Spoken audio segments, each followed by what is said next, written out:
आदमी की तो हम बात छोड़ दें, चीजों पर भी अगर आपने मालिकियत स्थापित की तो चीजें आपकी मालिक हो जाती हैं।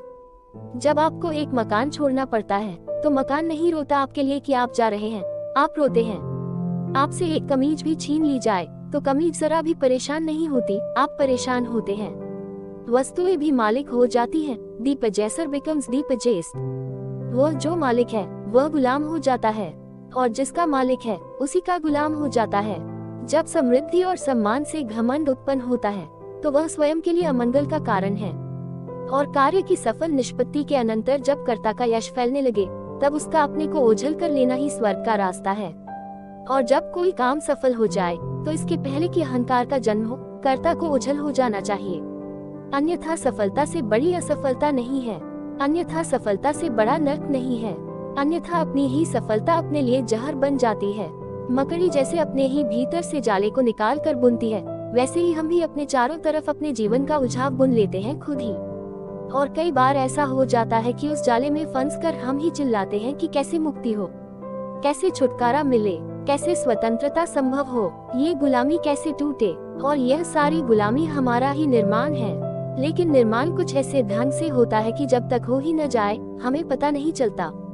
तो उस सूत्र को हमें समझ लेना चाहिए कि यह अनजानी गुलामी कैसे निर्मित हो जाती है और हम स्वयं ही कैसे निर्मित कर लेते हैं। पहली बात, इस पृथ्वी पर एक ही मालिकियत संभव है, ऐसा स्वभाव है, ऐसा नियम है, और वह मालिकियत अपनी है। अपने अतिरिक्त और किसी की मालिकियत संभव नहीं है। और जब भी कोई अपने सिवाय किसी और पर मालिकियत करने जाएगा तो गुलाम हो जाएगा। अगर महावीर या बुद्ध अपने राजमहल को और अपने राज्य को छोड़कर निकल जाते हैं तो आप सदा यही सोचते होंगे कि कितना महान त्याग है कि राज्य को, धन को, संपदा को, इतने राजमहलों को छोड़कर निकल जाते हैं। तो आप गलती में हैं। महावीर और बुद्ध सिर्फ अपनी गुलामी को छोड़कर निकल जाते हैं। ये बात उन्हें साफ हो जाती है कि अपने सिवाय और सभी तरह की मालिकियत गुलामी है। तो फिर जितनी बड़ी यह मालिकियत होगी उतनी बड़ी गुलामी हो जाती है। इसलिए यह मजे की बात है, आपने कभी सुना अब तक इतिहास में कि कोई भिखारी अपने भिखमंगीपन को छोड़कर और त्यागी हो गया हो?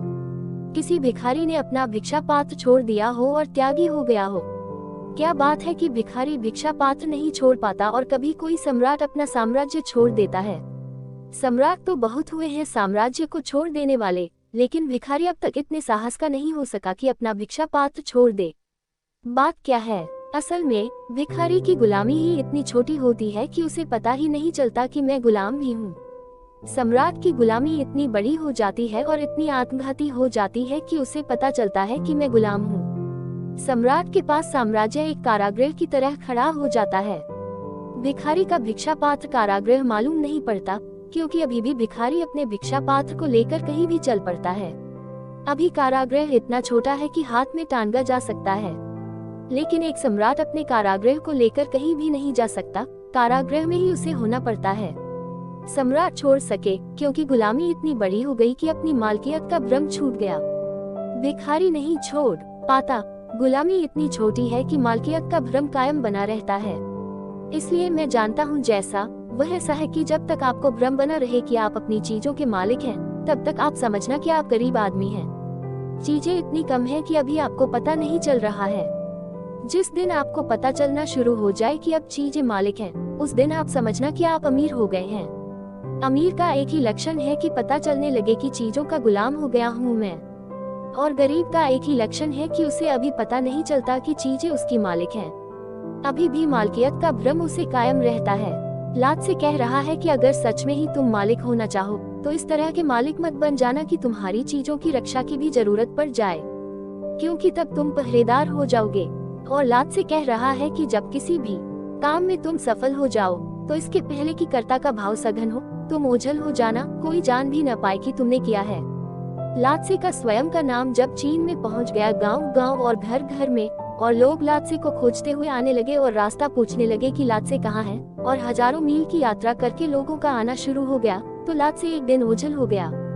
फिर लात्से का कोई पता नहीं चला। उस दिन के बाद लात्से कब मरा और कहाँ मरा, इसकी कोई खबर नहीं है। बस एक दिन ओझल हो गया। वही सलाह वह दूसरों को भी दे रहा है। वह कह रहा है, जब तुम्हारा कार्य पूर्ण हो जाए, सफलता हाथ आ जाए, तो तुम चुपचाप सरक जाना। लेकिन बड़ी कठिन होगी यह बात, क्योंकि हम उसी क्षण की तो प्रतीक्षा कर रहे हैं जब सफलता पूर्ण हो जाए। हम भी सरकते हैं, कभी आंख से हम भी ओझल होते हैं, लेकिन सफलता के क्षण में नहीं, असफलता के क्षण में आंख से ओझल होते हैं। जब हार जाते हैं, टूट जाते हैं, पराजित हो जाते हैं, तब हम भी ओझल होते हैं। दुख में, पीड़ा में हम भी भाग जाना चाहते हैं, छिप जाना चाहते हैं। विषाद में, संताप में आत्मघात भी कर लेते हैं। आत्मघात का मतलब ही इतना है कि हम इस बुरी तरह ओझल हो जाना चाहते हैं कि नाम रेखा भी पीछे न रह जाए। लेकिन अगर कोई आदमी सफलता के क्षण में ओझल हो जाए तो उसके जीवन में एक क्रांति घटित हो जाती है। असफलता के क्षण में ओझल हो जाना तो बिल्कुल ही स्वाभाविक है। मन की चेष्टा ही यही है कि भाग जाओ, अभी छिप जाओ, किसी को पता न चले कि तुम असफल हो गए हो। क्योंकि असफलता अहंकार को पीड़ा देती है और सफलता अहंकार को तृप्ति देती है और पोषण देती है। तो जब आदमी सफल होता है तब तो वह सीना निकालकर चारों तरफ घूमना चाहता है। तब तो जिनसे वह कभी नहीं मिला था उनसे भी मिलना चाहता है। जिन्होंने उसे कभी नहीं जाना था उन्हें भी चाहता है कि वे भी जान लें। तब वह सारे जग में ढिंढोरा पीट देना चाहता है कि मैं सफल हो गया हूँ। ये सफलता की खबर के लिए ही तो इतनी चेष्टा, इतना प्रयास था। और ये लात से पागल मालूम पड़ता है। वह कहता है जब सफल हो जाओ तो आंख से ओझल हो जाना। क्योंकि सफलता के क्षण में अगर अहंकार निर्मित हो जाए तो वही तुम्हारा नर्क बन जाएगा। और सफलता के क्षण में अगर तुम ओझल हो सको तो लात से कहता है यही स्वर्ग का द्वार है। कार्य की सफल निष्पत्ति के अनंतर जब कर्ता का यश फैलने लगे तब उसका अपने को ओझल बना लेना ही स्वर्ग का रास्ता है। तो नर्क का अर्थ हुआ अहंकार और स्वर्ग का अर्थ हुआ अहंकार शून्यता। कोई और स्वर्ग नहीं है, कोई और नर्क भी नहीं, एक ही नर्क है। मैं जितना सघन हूँ उतने गहन नर्क में हूँ। मैं जितना विरल हूँ, जितना तरल हूँ, उतना स्वर्ग में हूँ। मैं जितना हूँ उतना नर्क में हूँ। मैं जितना नहीं हूँ उतना स्वर्ग में हूँ। मेरा होना ही मेरी पीड़ा और मेरा न होना ही मेरा आनंद है। इसे थोड़ा समझें। जब भी आपने दुख पाया है, संताप झेला है और नर्क की आग में अपने को तड़पते पाया है, तब कभी आपने ख्याल किया कि यह पीड़ा क्या है? ये पीड़ा क्यों हो रही है? इस पीड़ा का मौलिक आधार कहाँ है? यह कोई और मुझे पीड़ा दे रहा है, या मेरे जीने का ढंग, या मेरे अहंकार की सघन करने की चेष्टाएं, वे ही मेरी पीड़ा का कारण बन गई हैं। या जब भी आपने कभी आनंद की क्षण भर को भी पुलक पाए हो तो कभी भीतर झांक कर देखा हो तो पता चला होगा कि वहाँ आप मौजूद नहीं होंगे। जब भी आनंद की पुलक होती है तो भीतर में मौजूद नहीं होता, और जब भी नर्क की पीड़ा होती है तभी भीतर सघन में मौजूद होता है। मैं की छाया ही पीड़ा है। लेकिन हमारी सबकी चेष्टा यह है कि मैं को बचाकर मैं स्वर्ग में प्रवेश कर जाऊं, मैं बच जाऊं और आनंद उपलब्ध हो जाए। मैं बचूं तो आनंद उपलब्ध नहीं होगा, क्योंकि मैं ही दुख है। तो जीवन की जो साधारण व्यवस्था है उसे कहीं से तोड़ देने और कहीं से उसमें जाग जाने की जरूरत है। लात से कहता है सफलता के क्षण में ओझल हो जाओ। इससे दूसरी बात भी हम समझ सकते हैं कि जब असफलता का क्षण हो तब ओझल मत होना। जब हारे रहो, जब पराजित हो जाओ, तब राजधानी की सड़कों को मत छोड़ना। और जब जीत जाओ तब हट जाना कि कोई देखने को भी ना हो। विजय के क्षण में जो हट सकता है उसका अहंकार तत्क्षण तिरोहित हो जाता है, अवोप्रेत हो जाता है। पराजय के क्षण में जो टिक सकता है उसका भी अहंकार तिरोहित हो जाता है। इससे विपरीत दो स्थितियां हैं। पराजय के क्षण में छिप जाओ और विजय के क्षण में प्रकट हो जाओ तो अहंकार मजबूत होता है। अहंकार के कारण ही हम छिपना चाहते हैं हारी हुई हालत में, और अहंकार के कारण ही हम प्रकट होना चाहते हैं जीती हुई हालत में। इस अहंकार की व्यवस्था और इस अहंकार के निर्माण होने के ढंग को जो ठीक से समझ ले वह अहंकार के साथ भी खेल खेल सकता है। अभी तो अहंकार हमारे साथ खेल खेलता है, और जो व्यक्ति अहंकार के साथ खेल खेलने को राजी हो जाए, समर्थ हो जाए, वह आदमी अहंकार से मुक्त हो जाता है। गुरुजीएफ न्यूयॉर्क में था और बड़ी प्रगाढ़ सफलता गुरुजीएफ के विचारों को मिल रही थी। उसके एक शिष्य ने लिखा है कि हम गुरुजीएफ को कभी न समझ पाए कि वह आदमी कैसा था, क्योंकि जब कोई चीज सफल होने के पूरे करीब पहुंच जाए तभी वह कुछ ऐसा करता था कि सब चीजें असफल हो जाती। ठीक एंड मौके पर वह कभी नहीं चूकता था चीजों को बिगाड़ने में और बनाने के लिए इतना श्रम करता था जिसका कोई हिसाब नहीं। उसने बहुत से साधना आश्रम निर्मित किए। एक साधना आश्रम पेरिस के पास निर्मित किया। वर्षों मेहनत की, अथक श्रम उठाया, सैकड़ों लोगों को साधना के लिए तैयार किया, और फिर एक दिन सब विसर्जित कर दिया। जिन्होंने इतनी मेहनत उठाई थी उन्होंने कहा तुम पागल मालूम पड़ते हो, क्योंकि अब तो मौका आया कि अब कुछ हो सकता है। इसी दिन के लिए तो हमने वर्षों तक मेहनत की थी। तो गुरुजीएफ ने कहा कि हम भी इसी दिन के लिए वर्षों तक मेहनत किए थे। अब हम विसर्जित करेंगे इसी विसर्जन के लिए। न्यूयॉर्क में फिर दोबारा एक बड़ी व्यवस्था और एक बड़ी संस्था निर्मित होने के करीब पहुंचने को आई। वर्षों मेहनत की शिष्यों ने और गुरुजीएफ ने, और एक दिन सारी चीज उखाड़ कर वह चलता बना। निकटतम साथी उसे छोड़ते चले गए, क्योंकि धीरे धीरे लोगों को अनुभव हुआ कि यह आदमी निपट पागल है। सफलता का क्षण जब करीब होता है, हाथ के करीब होता है कि फल हाथ में आ जाए, तब यह आदमी पीठ मोड़ लेता है। और जब फल आकाश की तरह दूर होता है, तब यह इतना श्रम करता है जिसका कोई हिसाब नहीं। निश्चित ही यह पागल आदमी का लक्षण है। लेकिन लात्से इस पागल आदमी को ज्ञानी कहता है। लात्से कहता है कि जब सफलता हाथ में आ जाए, तब तुम चुपचाप ओझल हो जाना। इसे अगर भीतर से समझें, तो जो ट्रांसफॉर्मेशन, जो क्रांति घटित होगी, वह ख्याल में आ जाएगी। इसे कभी प्रयोग करके देखें। सफलता तो बहुत दूर की बात है। अगर रास्ते पर कोई आदमी चलता हो और उसका छाता गिर जाए, तो हम उसे उठाकर खड़े रहकर 2 क्षण प्रतीक्षा करते हैं कि वह धन्यवाद दे। और अगर वह धन्यवाद न दे, तो चित्त को बड़ी निराशा और बड़ी उदासी होती है। एक धन्यवाद भी हम छोड़कर नहीं हट सकते हैं। एक धन्यवाद भी हम ले लेना चाहते हैं। तो लात्से जो कह रहा है कि जब काम बिल्कुल सफल हो जाए और जीवन सिद्धि के करीब पहुंच जाए और मंजिल सामने आ जाए, तब तुम पीठ मोड़ लेना और चुपचाप तिरोहित हो जाना। बड़े इंटीग्रेशन, बड़ी भीतर सघन आत्मा की जरूरत पड़ेगी। वह जो सघनता है भीतर की, उस सघनता का जो परिणाम होता है, वह बहुत अलौकिक है। जो व्यक्ति मंजिल के पास पीठ मोड़ लेता है, मंजिल उसके पीछे चलनी शुरू हो जाती है। और जो व्यक्ति सफलता के बीच से ओझल हो जाता है, उसके लिए असफलता का जगत में नाम निशान मिट जाता है। वह आदमी फिर असफल हो ही नहीं सकता। असल में उस आदमी ने वह कीमिया पाली, वह कला पाली, जिससे वह आदमी आदमी नहीं रह जाता, परमात्मा ही हो जाता है। क्योंकि सफलता को जो छोड़ सके, मंजिल के सामने पीठ मोड़ सके, वह आदमी नहीं रह गया। आदमी की सारी कमजोरी क्या है? आदमी की सारी कमजोरी अहंकार की है। वह कमजोरी न रही। लात्से तिरोहित हो गया। उसका एक शिष्य उसका दूर तक गांव तक पीछा किया। लात्से ने उस शिष्य को बहुत कहा कि तू मेरे पीछे मत आ, क्योंकि अब मैं तिरोहित होने जा रहा हूँ। और तू पीछे रुक, क्योंकि वहाँ बड़ी संभावना है सफलता की। वहाँ लोग हजारों आ रहे हैं पूछने मुझे। उस शिष्य को भी यह समझ में आया। और आदमी कैसे रेशनलाइजेशन करता है, और आदमी कैसे अपने को तर्क दे लेता है। आखिर में उसने लात्से से कहा कि आपके ही काम के निमित्त मैं वापस जाता हूँ। आप वहाँ नहीं होंगे और इतने लोग आएंगे आपको पूछते, तो नहीं, उतना तो मैं नहीं समझा सकूंगा जो आप समझा सकते थे, लेकिन फिर भी कुछ तो समझा सकूंगा। आपके ही निमित्त मैं वापस जाता हूँ। उसके मन में भी मोह पकड़ना शुरू हुआ कि अब इस लात्से के साथ भटकना बेमानी है। इसे अब कोई जानता भी नहीं। जिन गांवों से यह गुजर रहा है, इसे कोई पहचानता भी नहीं। और अब ये कहाँ जाकर समाप्त होगा, पता नहीं। और इसकी जिंदगी भर की मेहनत, इसने जिंदगी भर तो वहाँ सुगंध फैलाई। अब लोग आने शुरू हुए हैं सुगंध के कारण, और यह भाग गया। तो वह शिष्य एक रात लौट गया वापस। लात्से जिस दिन चीन की सीमा छोड़कर चीन के बाहर निकला, आखिरी बार उस सीमा पर सीमा अधिकारी ने उसे देखा। उसके बाद उसका कोई पता नहीं चल सका कि वह कहाँ गया। परंपरा चीन में कहती है कि लात्से जिंदा है, क्योंकि ऐसा आदमी मर कैसे सकता है? मरता तो सिर्फ अहंकार है।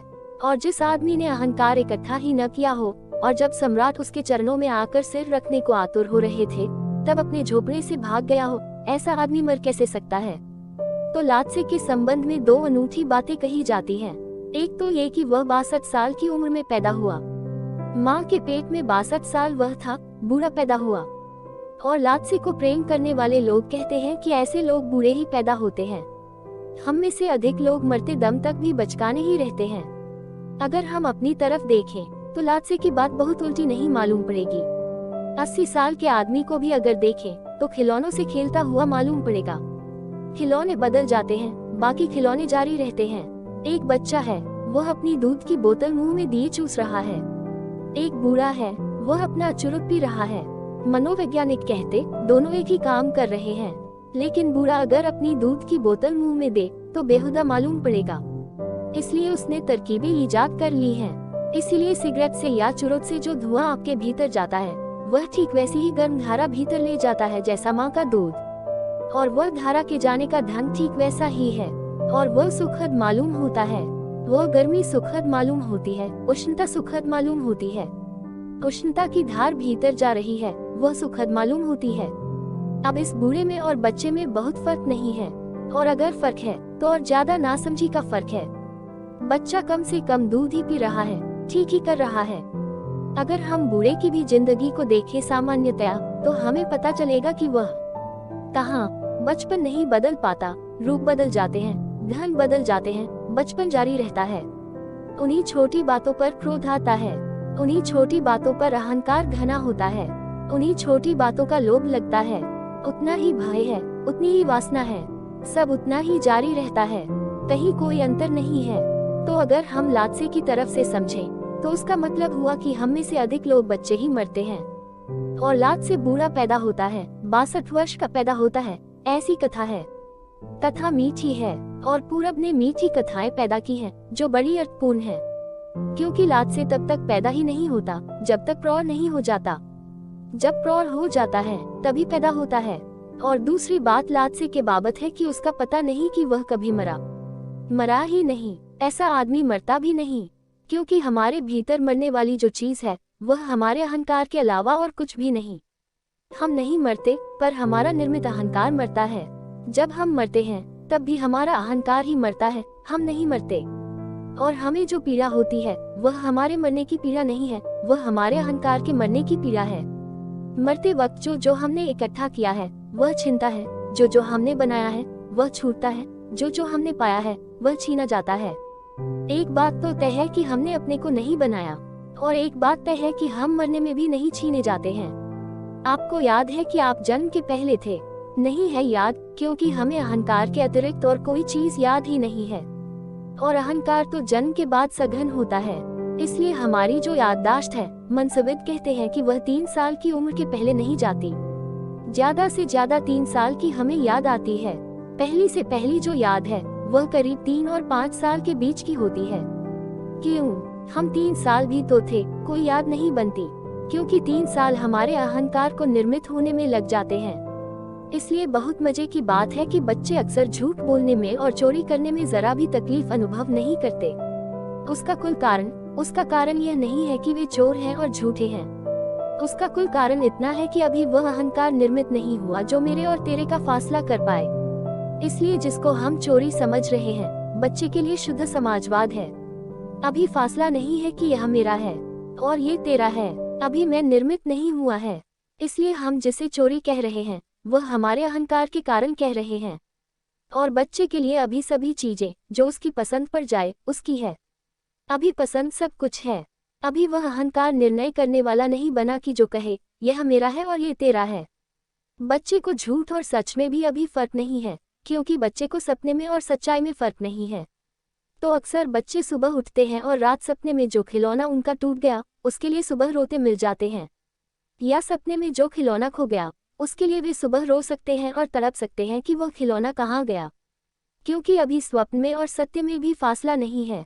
असल में रात के सपने में और दिन की सच्चाई में फर्क करने के लिए भी अहंकार की जरूरत है। इसलिए एक मजे की घटना घटती है, बच्चे को सपने में और सुबह की सच्चाई में फर्क नहीं होता, और जब लाद से जैसा आदमी अहंकार को छोड़कर जगत को देखता है तब उसको सपने में और सच्चाई में कोई फर्क नहीं होता फिर दोबारा। इसलिए शंकर जैसा आदमी कह पाता है जगत माया है, उसका और कोई मतलब नहीं। उसका कुल मतलब इतना है कि अब एक दूसरे अर्थ में जगत भी सपने जैसा हो गया। एक दिन सपना भी जगत जैसा था अहंकार के पूर्व, फिर अहंकार आया और जगत और सपने में फासला मालूम पड़ने लगा। वह फासला मेरे मैं के ही कारण है, फिर वह मैं दोबारा गिर गया। अब जगत भी सपने जैसा मालूम होने लगा। मृत्यु के क्षण में हमारा निर्मित मैं टूटता है, बिखरता है, एक एक जगह से उसकी खूंटियां उखड़ने लगती हैं। वे उखड़ती खूंटियां ही हमारी पीड़ा हैं। लेकिन काश हमें याद आ सके कि जब मैं नहीं था हमारे भीतर तब भी मेरा होना था, तो मृत्यु में भी हम उतने ही आनंद से प्रवेश कर सकते हैं जितने आनंद से हम जीवन में प्रवेश करते हैं। और जितने आनंद से रात हम निद्रा में प्रवेश करते हैं उतने ही आनंद से हम मृत्यु की महानिद्रा में प्रवेश कर सकते हैं। लेकिन कोई मृत्यु के क्षण में अचानक ये बात घट नहीं सकती है। जिसने पूरे जीवन सफलता को संजोया हो, असफलता को त्यागा हो, जिसने पूरे जीवन अहंकार निर्मित करने का एक भी मौका न चूका हो, झूठा भी निर्मित होता हो तो भी न चूका हो, इसलिए खुशामद इतनी हमें प्रीतिकर मालूम होती है। और खुशामद करने वाला जानता है कि झूठ है और सुनने वाला भी जानता है कि झूठ है, फिर भी स्तुति कोई कर रहा हो तो मना करने की हिम्मत नहीं होती। कोई आपकी खुशामद कर रहा हो और आपसे कह रहा हो कि आपसे सुंदर मैंने व्यक्ति नहीं देखा, आपको भी आईने के सामने कभी ऐसा ख्याल नहीं आया है, लेकिन फिर भी उस स्तुति के क्षण में मान लेने का मन होता है। दूसरे की निंदा मान लेने का मन होता है, स्वयं की स्तुति मान लेने का मन होता है। दूसरे की निंदा को हम कभी इनकार नहीं करते, वो कितनी ही बेबूझ मालूम पड़े तो भी इनकार नहीं करते। और अपनी स्तुति को हम कभी इनकार नहीं करते, वह भी कितनी ही असंगत मालूम पड़े। स्वयं की स्तुति सदा ही स्वीकृत मालूम पड़ती है। स्वयं की स्तुति में कभी भी ऐसा नहीं मालूम पड़ता कि कोई चीज सीमा के बाहर जा रही है। सभी चीजें सीमा के भीतर होती हैं। दूसरे की निंदा में सभी चीजें सीमा के भीतर होती हैं। सभी कुछ मानने योग्य होता है। तो दूसरे की निंदा में रस लिया हो, स्वयं की प्रशंसा में आनंद पाया हो, सफलता के क्षण में पैर जमा कर खड़े हो गए हो बीच चौराहे पर, असफलता के क्षण में अंधेरे में छिप गए हो, सम्मान को खोजा हो, तलाशा हो, असम्मान की तरफ पीठ किए हुए भागते रहे हो, तो मरते क्षण में एकदम से कोई अहंकार को नहीं छोड़ सकता। लेकिन जिसने इससे उल्टा किया हो, दूसरे की निंदा में संदेह पैदा किया हो, अविश्वास पैदा किया हो, अनास्था दिखाए हो, स्वयं की स्तुति में संदेह पैदा किया हो, स्वयं की स्तुति में अनास्था दिखाए हो, स्वयं की स्तुति को मान न लिया हो, सम्मान जब कोई देने आया हो तो 1000 बार सोचा हो, असम्मान जब कोई देने आया हो चुपचाप स्वीकार कर लिया हो, असफलता में प्रकट हो गया हो, सफलता में छिप गया हो, ऐसा व्यक्तित्व अगर चलता रहे तो मृत्यु के क्षण में मुक्ति संभव हो पाती है। और ऐसे व्यक्ति के लिए नर्क के द्वार तो बंद ही हो गए, क्योंकि चाबी ही खो गई जिससे नर्क के द्वार खोले जा सकते थे। और ऐसे व्यक्ति के लिए स्वर्ग का द्वार खुल गया। स्वर्ग का अर्थ है ऐसे व्यक्ति के लिए सतत सुख का द्वार खुल गया। ऐसा व्यक्ति कहीं भी हो, कैसा भी हो, सुख पा ही लेगा।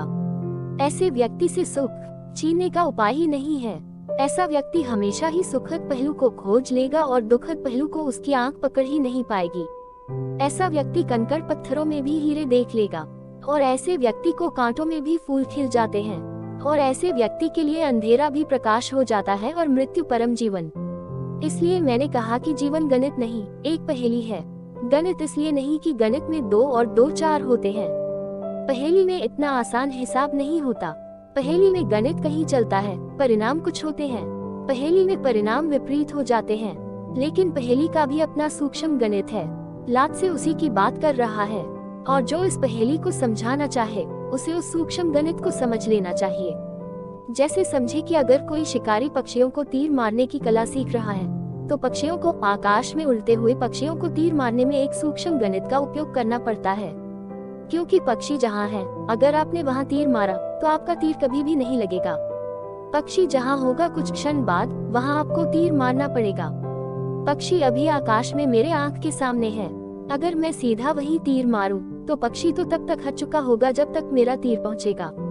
मुझे तीर वहां मारना पड़ेगा जहां पक्षी अभी नहीं है और मेरे तीर पहुंचने पर होगा। इसलिए धनुर्विद्या की कला ये कहेगी कि अगर चलते हुए जीवन उड़ते हुए पक्षी को तीर मारना हो तो वहां मारना जहां पक्षी न हो।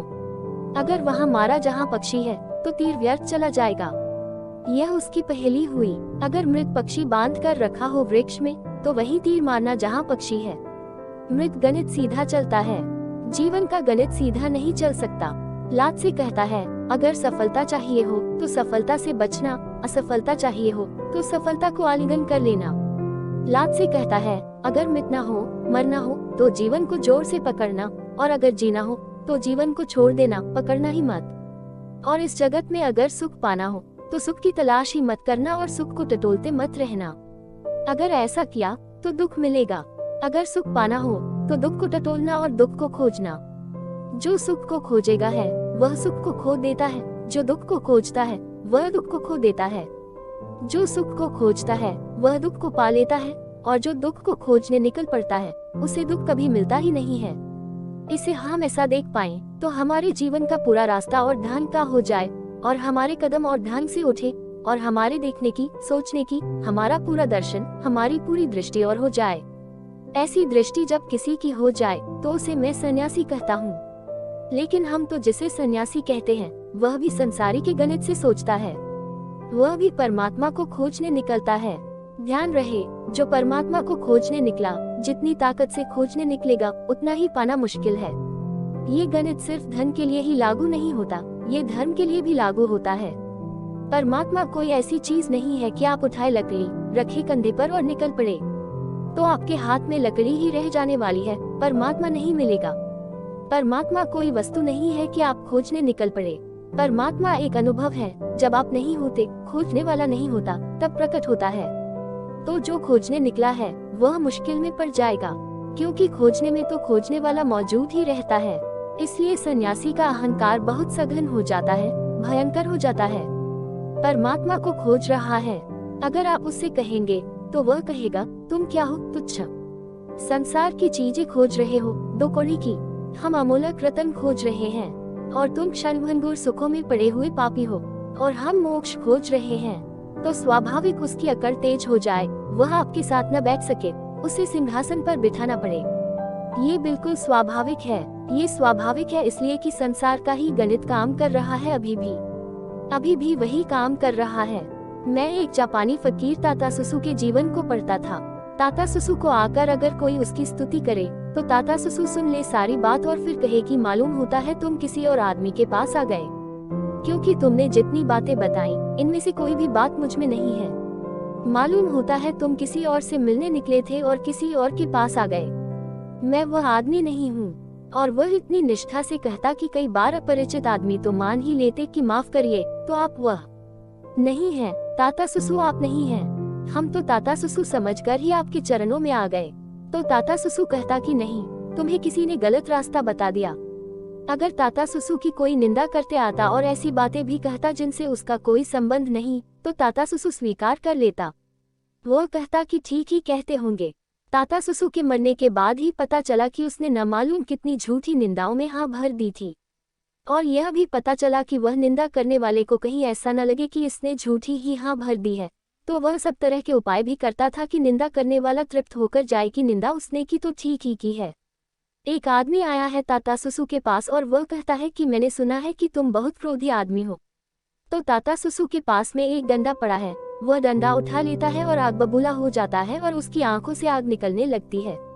उसके साथी शिष्यों ने, संगियों ने कभी उसे जिंदगी में क्रोध से भरा नहीं देखा था। वे भी चकित हो गए हैं। और उस आदमी ने कहा, तो बिल्कुल ठीक ही है, अब और प्रमाण की क्या जरूरत है। ताता सुसु ने कहा कि बिल्कुल ठीक ही है। वह आदमी चला गया। ताता सुसु के शिष्य पूछते हैं कि हमने कभी आपको क्रोध में नहीं देखा। तो ताता सुसु ने कहा कि तुमने कभी मुझे मौका ही नहीं दिया। तुम अगर आकर मुझे कहते तो मैं प्रमाण जुटा देता, क्योंकि अकारण वह आदमी इतने दूर से चल कर आया ये बात कहने के लिए कि तुम क्रोधी हो, तो उसके लिए इतना सा करने में हर्ज भी क्या है। वह संतुष्ट होकर गया है और अब उसे दोबारा तकलीफ उठाने की जरूरत नहीं पड़ेगी। प्रमाण भी हाथ में है। लात से इस तरह के व्यक्ति की बात कर रहा है और इस तरह के व्यक्ति का नाम ही सन्यासी है। तो जीवन में एक दूसरा आयाम खुलना शुरू होता है। इस दूसरे आयाम पर हम आगे सूत्रों में बात करेंगे।